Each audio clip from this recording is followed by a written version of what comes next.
kepada Al-Quran dan hadis Rasulullah Muhammad SAW. Saudaraku yang dirahmati oleh Allah Subhanahu wa Ta'ala, ini yang pokok pertama, tauhid kita. Yang kedua, inilah hak-hak orang tua tadi. Yang pertama, apa itu hak orang tua? Yang pertama, hak orang tua itu adalah tidak mendapatkan kata-kata yang tidak baik. Contoh atau kata-kata kesel kita kepada orang tua. Kesal. Orang tua ini pun apalah kerjanya itu. Bapak saya ini. Itu saya yang disuruh. Orang tua saya ini kok merepet sajalah kerjanya. Kesal kita. Tidak boleh. Inilah kalimat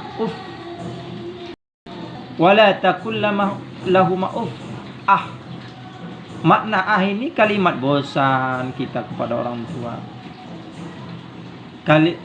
Kesel kita pada orang tua, atau tidak kita suka terhadap orang tua. Ingat saudaraku yang dirahmati Allah, kata-kata orang tua itu adalah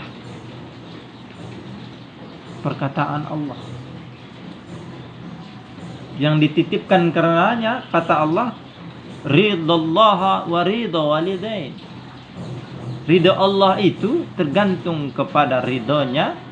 Ridho Allah itu tergantung kepada ridhonya kedua orang tua kita.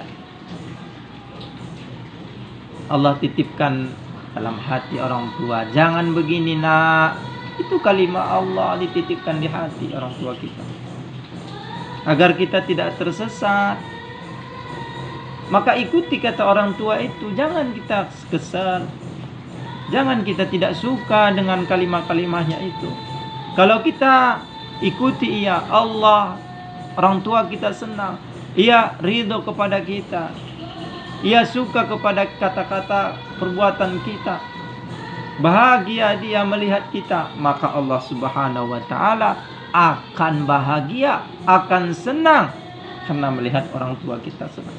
Dengan asbab senangnya itu, maka Allah akan meridhai apapun yang kita kerjakan yang baik-baik. Karena Allah tergantung daripada ridho orang tua. Maka carilah saudaraku keridhaan Allah orang tua itu. Dan sebaliknya kata Rasul, kemurkaan Allah itu tergantung kepada kemurkaan kedua orang tua. Hadirin yang dirahmati Allah, ada sewaktu itu ada seorang kisah. Singkatnya, kisah ini orangnya ia sholat, orangnya puasa, orangnya zakat, haji, jihad. Tetapi suatu ketika ia durhaka kepada orang tuanya. Dia lebih mementingkan daripada istrinya.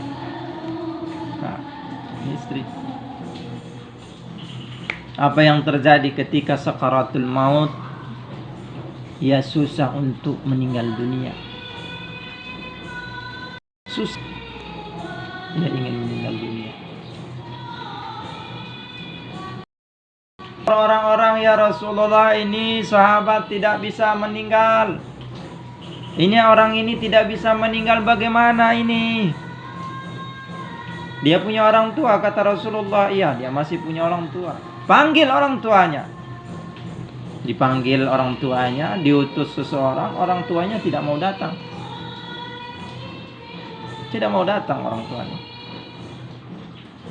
Kembali utusan menyampaikan kepada Rasul, tidak mau ya Rasulullah, orang tuanya datang. Panggil lagi. Sampai beberapa kali panggil. Sampaikan kepada orang tuanya, kalau memang ia tidak mau datang, maka kami akan bakar anaknya. Ternyata Rasul sudah tahu, disampaikan oleh malaikat Jibril. Seseorang ini orangnya durhaka kepada orang tuanya, sakit hati orang tuanya. Suatu saat pernah terjadi. Maka ketika itulah, karena orang tuanya takut untuk dibakar anaknya, karena sebagai hati orang tua itu sangat lembut, saudaraku. Bagaimanapun jahatnya anak itu, ia tidak ingin anaknya itu menjadi susah, apalagi sampai dibakar oleh Rasulullah SAW. Maka hati ibu, seorang ibu datang, lembut hati orang tua itu. Datang dia, ya Rasulullah, aku sudah memaafkan anakku itu. Maka dengan seketika itu bisa tercabut nyawanya dengan baik. Begitulah orang tua. Begitulah derajat tingginya derajatnya di sisi Allah Subhanahu wa taala. Maka ini dikatakan ridallah wa ridul walidain, suhtullah wa suhtul walidain. Ridha Allah itu tergantung kepada ridhonya kedua orang tua. Murkanya Allah itu tergantung kepada murkanya kedua. Jangan ucapkan pun. Jangan pernah kita bosan sekalipun. Jangan pernah kita merasa kesal sekalipun atau tidak suka terhadap orang tua, karena ini akan dapat membuat murkanya Allah Subhanahu wa taala. Itu yang pertama. Fala taqul lahu. Jangan kita katakan kalimah-kalimah sekalipun. Kemudian hak orang tua yang harus ia dapatkan yang kedua dari anaknya apa? Yang kedua itu tidak mendapatkan bentakan. Saja tidak boleh, apalagi bentak. Kalimah wala tanhar huma. Jangan engkau membentak. Kadang-kadang kita tidak menyadari, mungkin kita tidak sadar, mungkin kita khilaf, suara kita tinggi kepada orang tua. Ini dilarang oleh Allah Subhanahu wa taala. Sampai-sampai kita membentak, sampai-sampai kita mempelototi dia. Betapa sungguh sedihnya orang tua. Kalau orang tua sedih, maka Allah akan murka. Kadang-kadang inilah yang tidak kita sadar.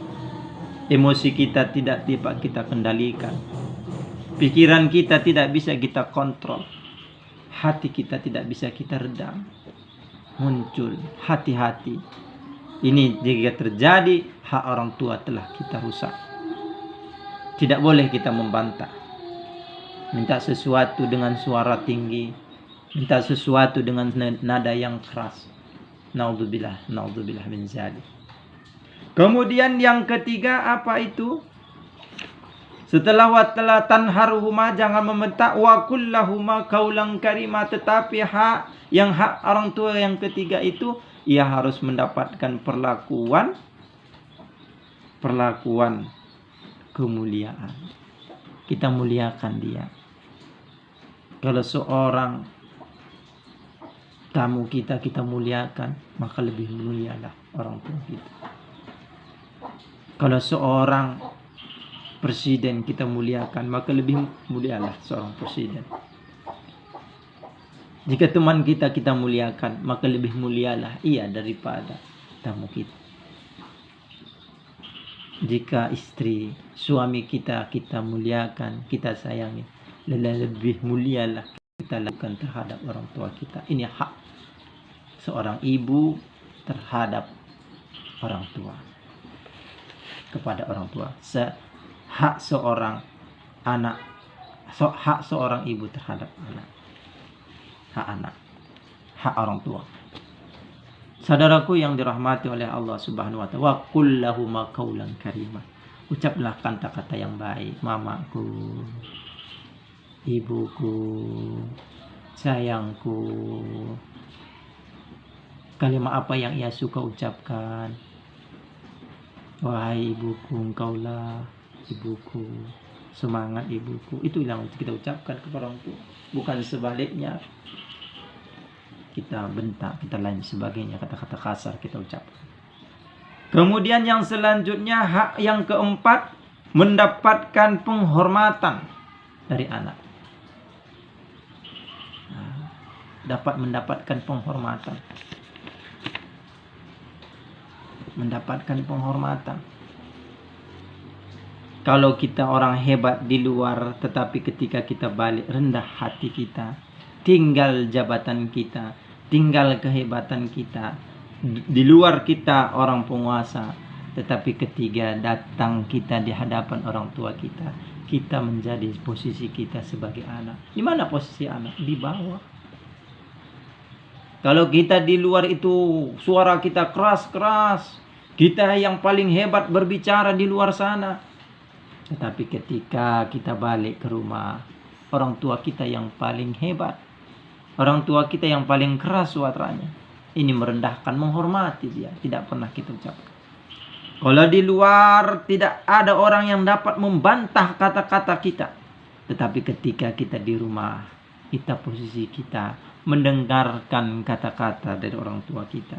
Orang tua yang mendapatkan kata-kata yang lebih mulia. Walaupun kita di luar hebat, tetapi ketika balik ke rumah tidak ada hal itu lagi yang terjadi. Mendapatkan penghormatan. Dia yang kita utamakan. Inilah yang disebutkan oleh Allah Subhanahu wa taala, wahfid lahuma janaha zulli minar rahmati. Saudaraku yang dirahmati oleh Allah Subhanahu wa taala. Kemudian yang kelima, wa qur rabbirhamhuma kama rabbayani shaghira. Yang terakhir, hak orang tua itu yang mendapatkan doa daripada anak-anaknya. Itulah hidup didoakan, kalau dia lagi kurang sehat didoakan. Terus senantiasa kita doakan. Inilah hak seorang orang tua terhadap anaknya, atau kewajiban anak terhadap orang tua. Mudah-mudahan dengan adanya sedikit penyampaian pengajian kita di sore hari ini mendapatkan keberkahan dari Allah Subhanahu wa taala, dapat membuat kita dekat kepada Allah dan dekat kepada Rasul, mendapatkan ridha dari Allah, mendapatkan ridha dari kedua orang tua dan ridha dari Allah Subhanahu wa taala. Kalau sudah hal ini yang terjadi, maka kita akan mendapatkan rahmat Allah Subhanahu wa taala. Kita akan bahagia di dunia dan akhirat. Apa yang kita cita-citakan akan tercapai. Apa yang kita inginkan maka akan kita dapatkan. Maka anak-anak kita pun akan menjadi anak yang soleh dan solehah. Inilah buah daripada jika kita menjadi orang yang baik, insya Allah akan kebaikan akan dibalas. Tetapi jika seorang anak durhaka kepada orang tuanya, maka ia akan mendapatkan kerugian, kehinaan bagi orang yang durhaka kepada orang tuanya. Dalam sebuah hadis Rasulullah yang katakan sangat celaka, sangat hina seorang laki-laki atau seorang manusia, seorang anak yang ia mendapatkan kedua orang tuanya dalam keadaan tua renta. Tua, tetapi dengan tua rentanya orang tua itu ia tidak mendapatkan surga dari Allah Subhanahu wa taala. Artinya apa?